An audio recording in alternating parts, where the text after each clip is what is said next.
രാജകൊട്ടാരത്തിലെ രാജകീയ ഭക്ഷണം. ബിക്കാനീറിലെ മറ്റൊരു കഥ പറയാം. രാജസ്ഥാനിലെ ബിക്കാനീറിൽ ഒരു രാജകൊട്ടാരത്തിൽ ഇന്നിതാ ഒരു ലക്ഷറി ഹോട്ടലും റെസ്റ്റോറൻറ്റുമാണ് പ്രവർത്തിക്കുന്നത്. 1926 അന്നത്തെ ബിക്കാനീർ രാജാവ് മഹാരാജ ഗംഗാ സിംഗാണ് കൊട്ടാരം നിർമ്മിച്ചത്. ബ്രിട്ടീഷുകാർ ഇന്ത്യയിൽ അധിനിവേശം തുടരുന്ന കാലഘട്ടമായിരുന്നു. പുതിയ കൊട്ടാരത്തിൻ്റെ നിർമ്മാണത്തിലും ബ്രിട്ടീഷുകാർക്ക് വലിയ പങ്കുണ്ടായിരുന്നു. കൊട്ടാരം രൂപകൽപ്പന ചെയ്തത് ബ്രിട്ടീഷ് ആർക്കിടെക്ട് സാമുവൽ ജേക്കബ് ആയിരുന്നു.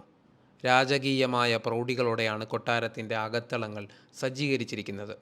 പ്രതാപകാലത്തെ ചിത്രങ്ങൾ ചുവരുകളിൽ ചില്ലിട്ട് വെച്ചിട്ടുണ്ട്. ഗംഗാ സിംഗ് മൃഗവേട്ടയിൽ താൽപ്പര്യമുള്ളയാളായിരുന്നു. അതിൻ്റെ ചില ബാക്കി പത്രങ്ങൾ കൂടി ചുവരുകളിൽ തൂക്കിയിട്ടിട്ടുണ്ട്. നിലവിൽ കൊട്ടാരത്തിൽ ഒരു ഹോട്ടൽ പ്രവർത്തിക്കുന്നുണ്ട്. ബിക്കാനീറിൽ എത്തുന്ന സന്ദർശകർക്ക് ഒരു ദിവസം ഈ കൊട്ടാരത്തിൽ രാജകീയമായി അന്തിയുറങ്ങാം. റെസ്റ്റോറൻറ്റിൽ നിന്ന് ഭക്ഷണം കഴിക്കാം. അല്ലാതെ വരുന്നവർക്കും കൊട്ടാരം നടന്നു കാണാൻ അവസരമൊരുക്കിയിട്ടുണ്ട്. ഒരു കൊട്ടാരത്തെ വളരെ ക്രിയാത്മകമായി ഉപയോഗിച്ചു എന്നതാണ് ഇവിടെ ഞാൻ കാണുന്ന പ്രത്യേകത. ഹോട്ടൽ പ്രവർത്തിക്കുന്നുണ്ട്, അതോടൊപ്പം സന്ദർശകർക്കും അനുവാദമുണ്ട്. വീണ്ടും കാണാം.